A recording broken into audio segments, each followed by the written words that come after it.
Gente, esse capítulo, mais uma vez, a gente está recordando da tese da irmã Dufour, de que aqueles espíritos, nós já comentamos, transmigrados de outros planetas para a Terra para continuar o processo evolutivo deles, deixaram essa sensação em nós, essa tese dela, da nossa falta de identificação com a nossa vida, com o planeta, com o país, com a família, com o local que a gente vive, e que teria, segundo a irmã Dufour, parece como herança no nosso comportamento também, que Sala está falando aqui mais adiante, na nossa função cerebral, nas nossas crenças, desse comportamento desses espíritos que se achavam, expulsos do paraíso, como ela disse anteriormente, e que não existem mais aqui, que são os egípcios, que são os maias, os incas, os astecas, os gregos, os primeiros chineses, as primeiras civilizações. Eles tinham reencarnado num planeta e se achavam realmente punidos por isso. E parece que nós já estudamos, nós falamos sobre os neurônios em espelho que todos nós temos, nós tendemos a replicar o comportamento do ambiente que nós estamos, mesmo que a gente não aceite aquilo muitas vezes. Isso é cerebral, isso é um processo de aprendizado que existe nos animais, está presente em nós, especialmente nos ambientes sociais, na família, nos ambientes de trabalho. Então, a gente tende a replicar o comportamento, opinião, pontos de vistas e ações de outras pessoas. Isso é cerebral. É o mesmo mecanismo do seu cachorrinho, gatinho tem, ou aqueles animais que estão em bando, que aprendem com o outro. Isso é bom para um lado, é óbvio que quando você tem um comportamento adequado, ou quando eu estou aprendendo algo e observo você realizando, o meu cérebro tende a tentar replicar aquilo, O melhor exemplo do neurônio espelho é quando alguém boceja e você tem vontade de bocejar também. É o mesmo processo. E todos nós estamos nisso. Então, veja bem, gente, como nós estamos mergulhados, sempre sendo influenciados pelo meio. Portanto, isso não sou eu, é uma frase, é um princípio neurocientífico. Nós somos realmente o resultado do ambiente e da genética. Não temos como fugir de fato dessa mistura. A gente tem realmente o livre-arbítrio até certo ponto, de tentar melhorar ou piorar a situação. Mais adiante a gente conversa sobre livre-arbítrio, que é um assunto que dá realmente até discussão no meio científico, Segundo alguns neurocientistas, nós não temos livre-arbítrio, outros a gente sabe que temos livre-arbítrio. Mas outra hora a gente conversa sobre isso, que é um pouquinho mais adiante. Mas ela fala justamente isso, gente, de que esses espíritos, no plano espiritual, e ainda hoje, rebelados na questão espiritual, eles, quando reencarnam, acabam justamente plasmando no seu cérebro, até certo ponto, as suas patologias espirituais que estavam no mundo espiritual. Então, a vida, como a gente diz, o planeta Terra é o plano espiritual. Nós estamos no plano espiritual, só que o plano espiritual mais denso, segundo os espíritos. A gente desencarna e continua vivendo da mesma forma que estávamos aqui. A morte é apenas um fenômeno biológico. Se todos nós morrêssemos agora, continuaríamos com os mesmos vícios, defeitos, virtudes, anseios, aspirações do outro lado da vida, isto é, fora da matéria densa. Então, olha que eu acho forte esse parágrafo. O temperamento mental, isto é, essa pressão que o espírito recebe do cérebro na transmigração intermundos foi parcial. Quer dizer, eles reencarnaram num corpo mais grosseiro. Não era esse corpo que eles tinham de carne grosseira, que eles tinham, segundo os espíritos, falando irmãs Dufour. Esses espíritos que vivem no chamado capela. Então, olha só, olha a expressão que ela usa, gente. Os símios psíquicos. Símio é macaco, O que é símios psíquicos? É que realmente eles eram muito evoluídos intelectualmente, mas ainda muito bárbaros do ponto de vista ético, moral, comportamental. E ainda o ego explodia neles, no sentido de sobrevivência. O ego é para nossa sobrevivência. Lembra que nós falamos? O egoísmo é importante, o ego é importante. Sim, você não sobrevive, sua mente não sobrevive. Mas qual que é o problema? É quando a gente passa a viver nesse automático da sobrevivência intensa. Então, eles estavam muito gravitando em torno dessas funções. Então, os símios psíquicos, quando fora do corpo pelo sono físico, para quem não é espírita, segundo o espiritismo, quando nós dormimos, o espírito geralmente continua ativo. É um fenômeno de desdobramento. O sono faz que o espírito afaste do corpo e vá buscar as coisas que ele tem afins, seja vícios, seja prazeres, seja virtudes, etc. Ele continua. Os símios psíquicos, quando fora do corpo pelo sono físico, tinham noções claras do sucedido, que eles tinham vindo para a Terra. acendendo o destrutivo pavio da inconformação ao regressar à carne, dilatando a sensação de prisão, ódio e rebeldia. O ato de rebelar-se passou a ser uma constante nas comunidades que se formaram.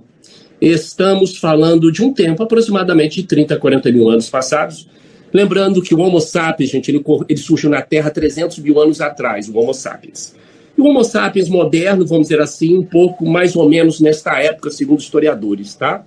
Lembrando que as primeiras civilizações vêm de 5 mil anos atrás.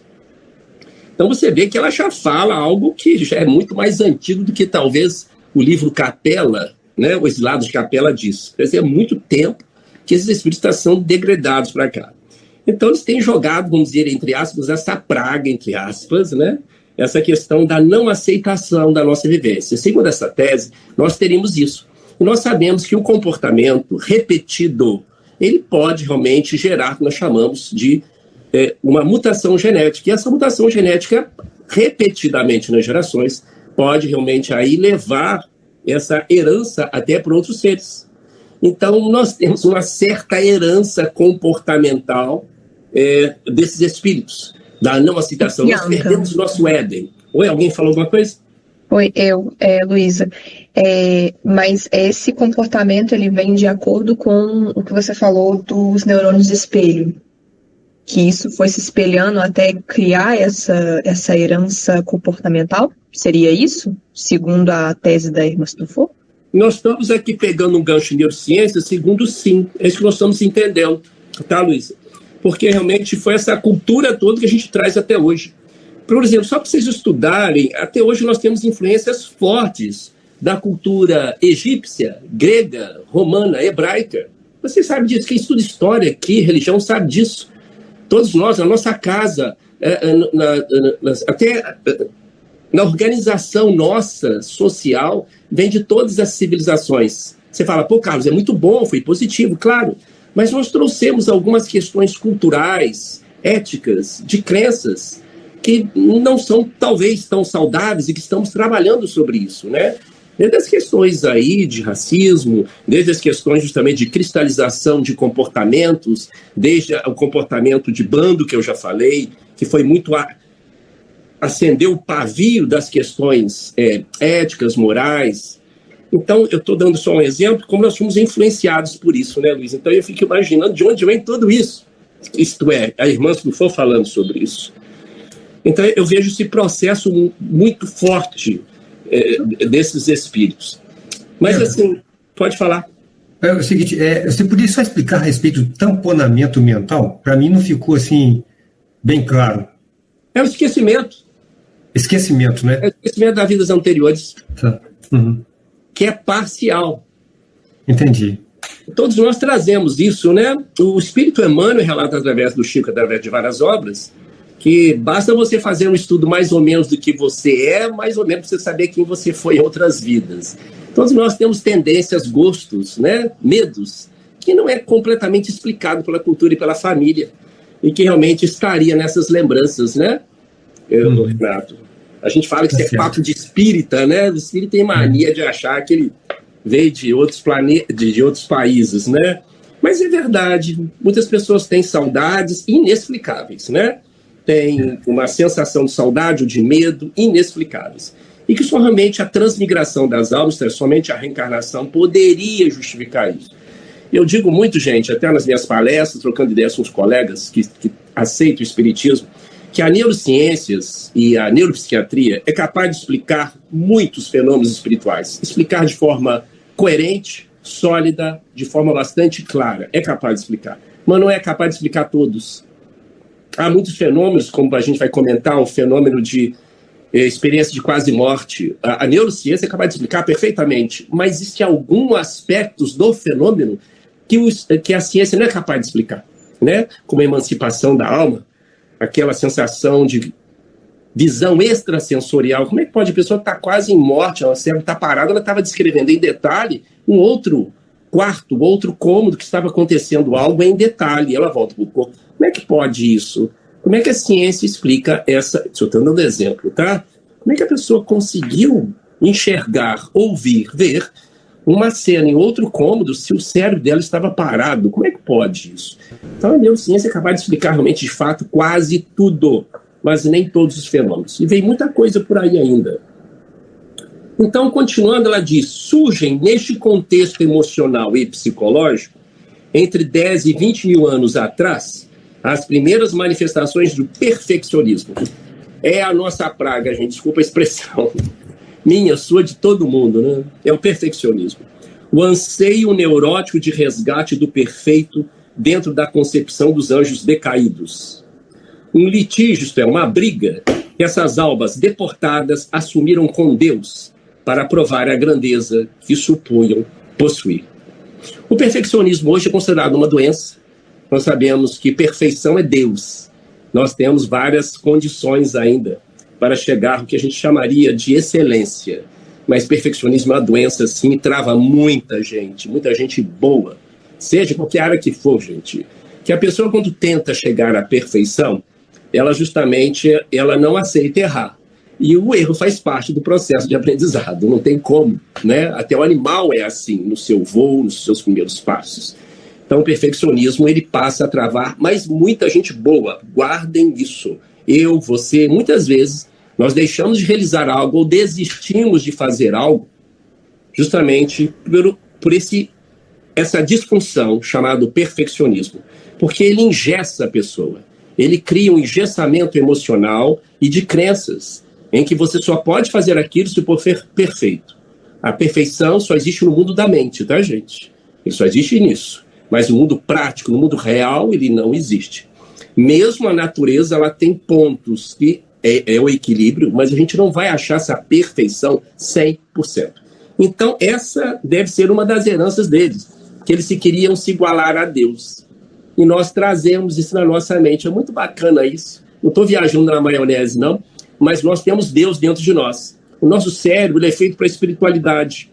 Nós vamos falar isso um pouquinho depois sobre neurociências. Nosso cérebro é feito para a espiritualidade. Existem regiões do nosso cérebro que nos ajuda ou nos propicia a conectar com o sagrado. Mesmo que alguém seja materialista. Mesmo que alguém.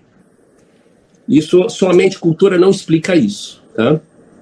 Então, o cérebro nosso, só para vocês terem uma ideia, foi feito, depois eu mostro para vocês, quem quiser, referências bibliográficas de trabalhos científicos. Foi feita pesquisa em pessoas realizando preces, freiras realizando preces, ou monges budistas realizando meditação, e sendo monitorado por ressonância funcional. Existe uma região do nosso cérebro chamada lobo parietal. Está aqui, ó. Esse lobo parietal, existe uma região dele, gente, que é responsável pela a noção que temos do nosso próprio corpo, que parte do corpo está minha mão, meu braço, minha perna, e a noção justamente do exterior, das manifestações do exterior, vento, som e etc. Tudo isso converge para essas regiões. Então, essa região do cérebro é responsável pela noção que você tem do seu corpo e do exterior. Quando essas pessoas estão em transe, isto é, em prece, estão em meditação, a atividade na ressonância magnética demonstrou que essa região cerebral diminuía muito a sua atividade, fazendo uma hipofunção durante a prece, demonstrando que a pessoa realmente era como se ela desligasse. Só por fazer uma prece ou meditação, ela parece diminuir essa sensação de quem você é e a sensação do ambiente que você está.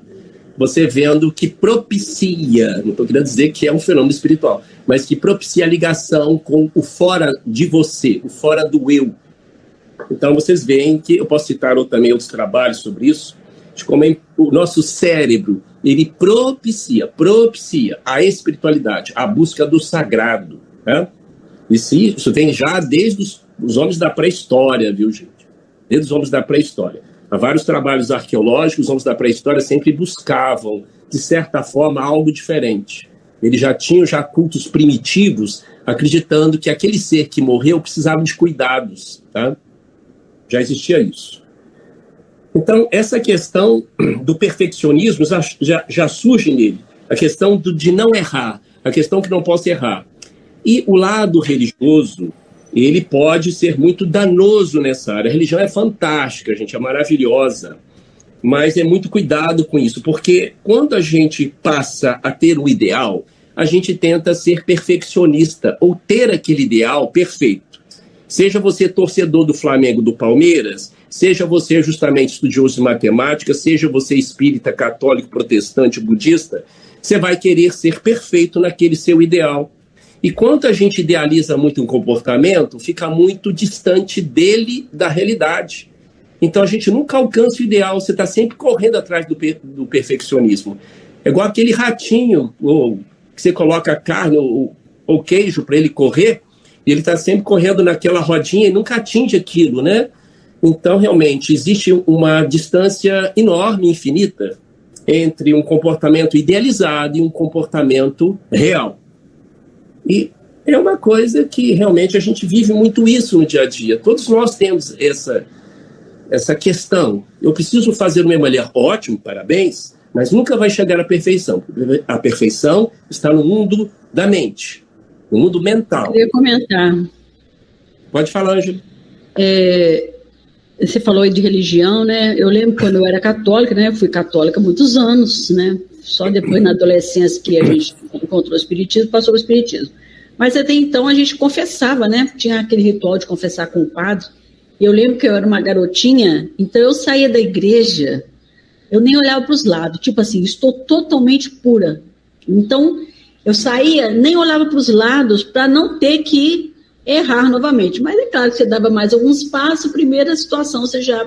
Então, e quando você não atinge o perfeccionismo, qualquer tipo de perfeccionismo, você se sente culpado ou se sente em pecado, né? Então, não merecedor do prêmio, né? O prêmio seja ele lá qual for. Se for dentro da religião, não merecedor do céu, né? Se for dentro de um trabalho, não merecedor do emprego, não merecedor do amor, não merecedor de um bom relacionamento. Então, realmente, eu não sei se isso vem lá dessa ancestralidade toda aí que você está falando, mas com certeza isso é uma marca, né? Até a gente volta àquela falar do pecado original, né? Que incutiu na gente, você tem que ser perfeito, você não pode errar, você não pode pecar, porque se você fizer isso, até em alguns termos dentro da doutrina espírita, no livro dos Espíritos tem essa palavra punição, será punido, será julgado nas trevas exteriores, até aí, né, essa leitura judaica cristã tem isso aí, então você está sempre precisando se ajustar, só que não ajusta, porque não é da nossa natureza ser perfeito, então quebra. Aí quebra psicologicamente, quebra, adoece, quebra a face da religião, separa a face do amor, a face do emprego, debanda. Então isso é muito importante mesmo, é muito sério. Obrigado, Ângela, pela colaboração, isso mesmo, muito feliz que você disse. Aquilo que eu disse, essa herança judaico-cristã, e que está nos egípcios também, a gente vê essa cultura todos deles, e que faz o gancho com os povos capelinos, nessa questão da perfeição, de querer ser como Deus. Eu não aceito ser menos que Deus. Então nós temos essa questão do perfeccionismo muito incrustado em nós. Então, mais uma vez, o perfeccionismo ele tende a abafar uma coisa que a gente vem comentando, que é a nossa humanidade. As emoções que eu falei, que são as emoções adaptativas, mais uma vez falando delas, que a alegria, a raiva, o medo, a tristeza, e aquelas outras que eu disse são emoções básicas, até os sentimentos, eles caracterizam a nossa marca, a nossa questão humana, e desencarnamos com elas, e vamos ir para outras vidas com elas, porque nós somos espíritos, pertencem à espécie humana. Fora isso, é viajar na maionese, né? Nós somos espíritos, eu sou espírita há 17 anos, adoro falar sobre anjos, planos superiores, mas tudo isso é justamente viajar na maionese, porque a gente não sabe realmente o que tem além da vida em questão de espécie humana. Eu sempre digo que Allan Kardec e os espíritos nos ensinaram o processo evolutivo espiritual de espíritos que pertencem à espécie humana. Sair disso... Eu não sei, não tem nada publicado, ninguém sabe nada. A gente só sabe justamente, talvez, um cisco do mundo espiritual. Quanto mais querer realmente falar sobre as regiões onde vive Maria de Nazaré e outros, né? Então, como eu disse, colocar os pés no chão e aceitar nossa humanidade. É isso que nós estamos também fazendo aqui.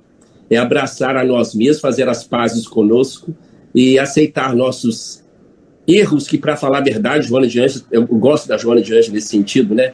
Que não existe erro e acerto, existe apenas consequências, existe apenas justamente ação e reação. Então, a nossa questão humana, ela precisa ser cada vez ser mais abraçada, principalmente pelos chamados religiosos, pelos espiritualistas, porque, como eu disse, a gente só vai conseguir a espiritualização à medida que a gente tiver aceitação da nossa humanidade, que nós estamos aqui para aprender. Ninguém nasce pronto, estamos em processo evolutivo. E essa questão da perfeição, ela foi sendo cristalizada pelas religiões, que acabaram justamente transmitindo isso que a Ângela disse. Infelizmente, a cultura espírita acabou assumindo isso, porque a cultura espírita, gente, ela tem muito de uma cultura catolizada. Então, desde os médiuns de Allan Kardec, que tinha a noção de catolicismo, e está certo, eles não conheciam mais do que isso, então eles plasmaram, isto é, eles transformaram o que os espíritos estavam falando, que passaram pela cultura dele, pelo viés deles da cultura católica. Então, nós trazemos isso muito ainda, da questão do pecado, que o obsessor vai te pegar, ou que você vai para o umbral, e realmente vai para aí afora. É uma transformação que nós estamos trazendo para o espiritismo de outras religiões. E isso não estou fazendo nenhuma crítica, não. Isso é natural do nosso processo evolutivo cultural. O espiritismo, ele é muito novo, ele é muito recente, esse conceito racional da vida espiritual, do ponto de vista histórico, ele é muito recente para nós. E aí, no outro parágrafo, ela continua. Ela faz uma série de questionamentos. E aí? Quando é que foi dinamizado esse processo distônico, esse processo doentio? Na Terra? Fora dela? Ou teríamos também a hipótese de uma loucura aprendida? Olha só. Que caso de patologia se enquadraria no perfil psíquico dos que habitavam a Terra antes da vinda dos deportados? Que componentes nas doenças severas nos permite analisá-las como rebeldia imitada, olha só, ou rebeldia processual? Que natureza de obsessão envolve as patologias severas? Até onde e como a vivência do espírito errante influencia nesse contexto? Mais uma vez, gente, a tese dela é de que justamente os nossos desvios morais fora do corpo, a nossa rebeldia para com Deus, de não aceitar esse planeta, pode chegar a um ponto que, ao reencarnar, a gente plasma isso no nosso cérebro, esses bilhões de espíritos que somos nós, estamos incluídos. Nós podemos plasmar no nosso cérebro as nossas depressões, as nossas ansiedades, os nossos vícios, as nossas rebeldias em todos os sentidos de não aceitar a vida X ou Y do jeito que deveria ser, o que deve ser. Então, ela está dizendo isso. E, até certo ponto, a gente sabe que o espírito, ele reencarna, ele fica sujeito às leis da matéria, não tem como. Ele fica sujeito às leis da genética, mas também ele influencia ela. Por isso que, segundo as neurociências, nós somos o resultado do ambiente da genética. E aí eu posso ir um pouco a mais aqui, jogando uma teoria, vocês concordam comigo, entraria a questão espiritual, seria um terceiro elemento, que faria justamente esse resultado final, que são as nossas experiências espirituais, destes de outras vidas, das crenças, medos, qualidades e vícios que trazemos como espírito, plasmando no corpo. Além do ambiente nosso, além da genética que a gente recebe, estamos tendo esse componente espiritual. Então, aqui, além das neurociências, teríamos um terceiro elemento, que é o elemento espiritual, que pode ser mais ou menos. Olha que interessante, gente. Olha como eu já falei para vocês a questão do livre-arbítrio. O lobo pré-frontal é aquele atrás da testa. Esse córtex pré-frontal, que os animais não têm, ou não tem como a nosso desenvolvimento, não tem mesmo, ele realmente é que dá para nós a capacidade de humanoide, de uma espécie. E ele é capaz de antever consequências, de estabelecer estratégias, dizer vai ou não vai, posso ou não posso, de realmente um raciocínio mais subjetivo. Ele traz isso para nós que o animal não tem. E o córtex pré-frontal, segundo os trabalhos de neurociências, é o que menos é influenciado pela genética. Olha que coisa interessante. Então, toda a genética, a carga genética que a gente traz dos nossos pais e avós e bisavós, o córtex pré-frontal é o que menos sofre a influência da genética. Então, é importante da nossa capacidade de fazer novas estratégias, novos caminhos, Não é à toa que a gente ganha um cérebro novo em folha, segundo o Espírito Emmanuel através do Chico, que justamente nós somos repetidores de comportamento de outras vidas. E ele fala que esse cérebro novo em folha é para a gente criar toda vez novos caminhos, novas opções, novas estratégias, para que a gente possa cada vez mais evoluir. E o próprio Espírito Emmanuel relata que esse cérebro, ele já falava, ele tem a capacidade de transformar. Nós somos capazes de transformar o nosso cérebro. Que a neuroplasticidade, gente, é a base de tudo. Nosso cérebro não é um tijolo. E segundo as neurociências, nós somos capazes de moldar o nosso cérebro até o nosso último suspiro de vida. Claro que essa neuroplasticidade, ela atinge uma explosão na infância, porque a criança aprende muito mais fácil, tanto coisas negativas quanto positivas. A criança realmente é um molde, realmente. Mas essa neuroplasticidade existe em todos os momentos da nossa vida. Não, eu ia comentar isso, que eu estava lendo uma mensagem aqui sobre a bênção da reencarnação e da necessidade de retornarmos em ambientes diferentes. Igual, por exemplo, você reencarna só no Brasil, está com aqueles mesmos defeitos, né? Com as mesmas situações erradas. Então, aí na próxima encarnação, você vai reencarnar lá num povo, por exemplo, muçulmano, onde você não conhece, não sabe e vai ter que aprender tudo, toda a cultura e tudo mais. Então, isso de vir com o cérebro totalmente livre, né, um livro totalmente novo para escrever, isso é muito interessante, né, porque você reencarnando em várias regiões, em várias culturas, em vários, até planetas mesmo, né, você vai adquirindo, mesmo sem lembrar, uma capacidade, uma bagagem que mais para frente poderá ser utilizada em favor. Não agora, porque a gente ainda não tem condição, mas isso tudo a gente está juntando, juntando sabedoria, né? Para mais tarde a gente poder utilizar quando for necessário. E assim burilando o espírito também, né? É muito interessante. Eu lembro do Chico Xavier certa vez, ele afirmando que a maioria de nós somos espíritos europeus. Reencarnando aqui no Brasil. Então, esse é só um dado, realmente. A gente precisa fazer esse ciclo mesmo entre várias regiões do planeta, segundo o próprio Espiritismo comenta sobre isso. E arbítrio, gente, realmente, a gente vai falar sobre isso no próprio livro. É porque a irmã Dufour, ela está se alongando um pouquinho mais, falando dos deportados, o porquê dessa sensação de não aceitarmos a nossa vida, de não aceitarmos a nossa humanidade, de não aceitar a nossa vulnerabilidade. Então, nós trazemos até hoje essa briga dentro de nós. Eu não queria ser assim, eu queria ser tudo perfeito. Uma das raízes que ela vem trazer é justamente, talvez, essa herança desses espíritos. Mas o livre-arbítrio, gente, de fato, segundo a neurociência, nós não temos como nós pensamos. Nós, realmente, o nosso livre-arbítrio é como um elástico. Ele vai até certo ponto, daí ele não vai. Se vai arrebentar e acabou.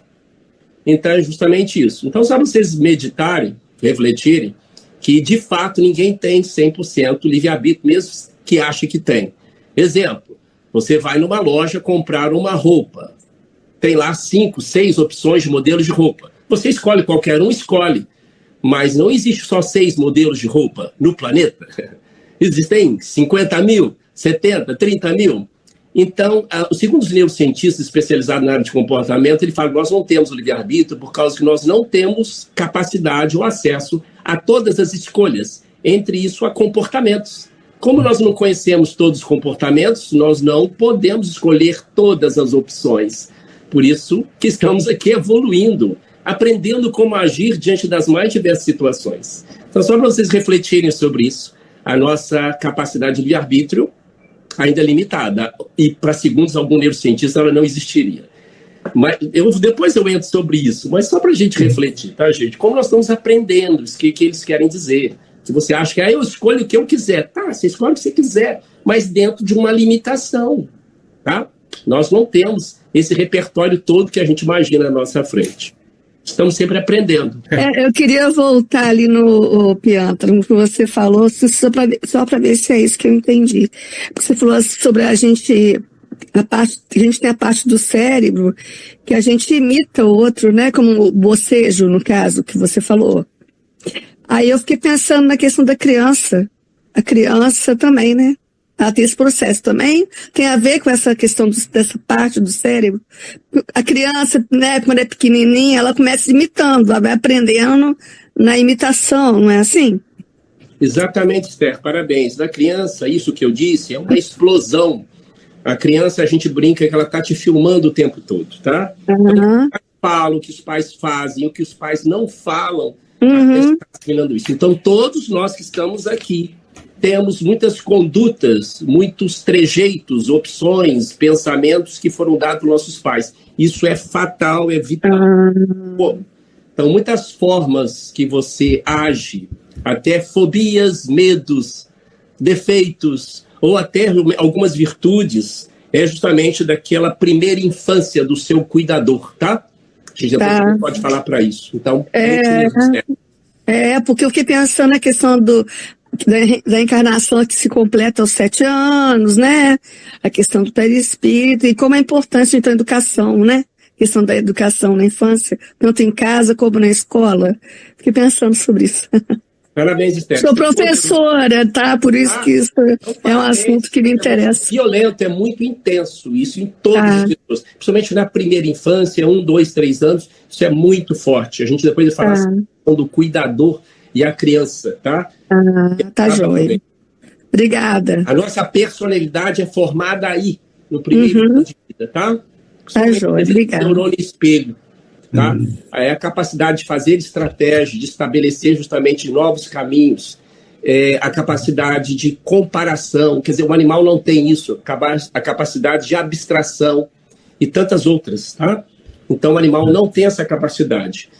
Renato, a tendência hoje da neurociência cai por terra aquele raciocínio localizacionista, achar que, por exemplo, essa região do cérebro é responsável por isso, aquela região do cérebro. Hoje nós sabemos que existe o cérebro trabalha em paralelismo. Quando você pensa em uma bola, não é apenas a área da memória que funciona. Ativa a área posterior, que é da visão, ativa a área da emoção, que você vai lembrar aquela bola que foi da sua infância, ativa a área da sensibilidade, isso automático. Então o cérebro, ele trabalha em paralelo. O hemisfério cerebral esquerdo trabalha em paralelo com o hemisfério cerebral direito e outras áreas. Por isso que a gente fala em conectoma. Não sei se vocês lembram dessa palavrinha. Isso. E quando eu começo a agir... Rede neural. Rede neural. Conectoma é uma rede neural que estabelece uma ação. Então tem conectoma aí para o ódio, para a raiva, para a sua habilidade de escrever, para a habilidade de falar. Existe conectoma quando você explode de estresse, quer dizer, é já aquela rede que funciona, virou um hábito. O hábito é uma ação automatizada do seu cérebro, que o cérebro entende que tem uma recompensa, entre aspas, no final dela. Pode ser algo negativo ou positivo. Cria-se esse conectoma. Então, para a gente criar um conectoma, o cérebro tem que ter significado, ele desenvolver aquilo várias vezes e fazer essas redes, que existem desde a nossa infância, e nós realizamos além disso. Então, respondendo mais ou menos a sua pergunta, Renato, não é uma região do cérebro específica, e sim redes neurais que eles começaram a fazer no cérebro, no sentido positivo ou negativo, no sentido, no caso aqui, da negação da própria vida, da negação de não aceitar aquele ambiente que eles estavam. Então, eles começaram a criar conectomas nessa negatividade do cérebro. E está relacionado com o córtex pré-frontal e o sistema límbico, tá, Renato? O sistema límbico é uma região mais profunda do cérebro, onde estão essas emoções que eu disse mais básicas, viu?